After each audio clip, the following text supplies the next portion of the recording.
Olá, seja bem-vindo ao canal do Professor Araújo. Hoje, com mais uma aula de física, vamos resolver alguns exercícios sobre ultrapassagem. Exercícios relevantes, costumam cair bastante em vestibulares, também no Enem. São bem simples, né? Questões de ultrapassagem são bem simples quando é fornecido para nós dentro de um gráfico ou de gráficos, certo? Por quê, professor? Por que é mais simples? Porque quando nós estamos trabalhando com gráficos, nós podemos perceber exatamente o momento da ultrapassagem no gráfico. O momento da ultrapassagem no gráfico é o local onde as retas se cruzam. Então, quando o problema quer ultrapassagem, quer que você calcule a ultrapassagem, mas não lhe fornece os gráficos, você vai ter que usar outros métodos. E isso nós temos disponível na nossa aula de número 2. Na primeira, nós temos gráficos, tá bom? Que vão nos ajudar bastante a resolver esses exercícios sobre ultrapassagem. Vamos ver a primeira situação da Universidade Federal de Pernambuco e ela diz o seguinte, ó. O gráfico abaixo mostra a posição em função do tempo, temos a posição em função do tempo, de 3 carros que se movem no mesmo sentido. Os carros se movem no mesmo sentido, na mesma estrada retilínea. O intervalo de tempo que o carro Z, agora vem o comando, a pergunta.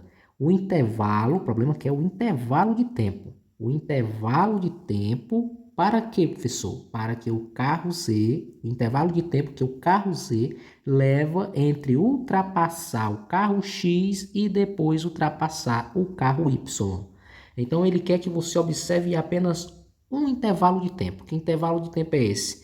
O momento que ele ultrapassa o primeiro carro, que é o carro X, e depois ultrapassa o carro Y. Ele ultrapassou o carro X, ok? Aquilo ali ocorreu em um certo intervalo de tempo. Então, que segundos a mais ele vai levar para que ele ultrapasse o segundo carro, que é o carro Z, ou que é o carro Y, né? O carro Z é o que está ultrapassando. Nós podemos perceber, gente, pelo levantamento aqui das retas, podemos perceber que essa reta ela tem um ângulo maior, não é isso? A reta do carro Z, ó, observe que ela tem um ângulo maior do que as retas dos carros X e Y. Portanto, o carro Z está com uma velocidade superior aos carros X e Y. Logo, se eles continuarem sempre nessa velocidade constante, como diz o problema, vai ter um momento em que esse carro Z irá ultrapassar o carro X e o carro Y. Então, o problema é saber que intervalo de tempo entre ultrapassar os dois carros será necessário. Ok? Então, muito simples. Ó. A primeira coisa que nós temos que identificar é o momento em que o carro Z ultrapassa o carro Y. Em que instante isso acontece? Em que instante o carro Z ultrapassa o carro X, melhor, em primeiro lugar?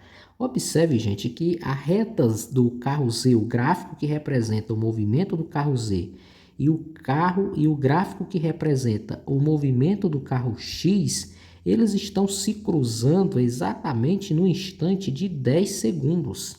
Logo, nós temos aqui o momento exato em que o carro Z ultrapassa o carro X, em 10 segundos após a partida, beleza?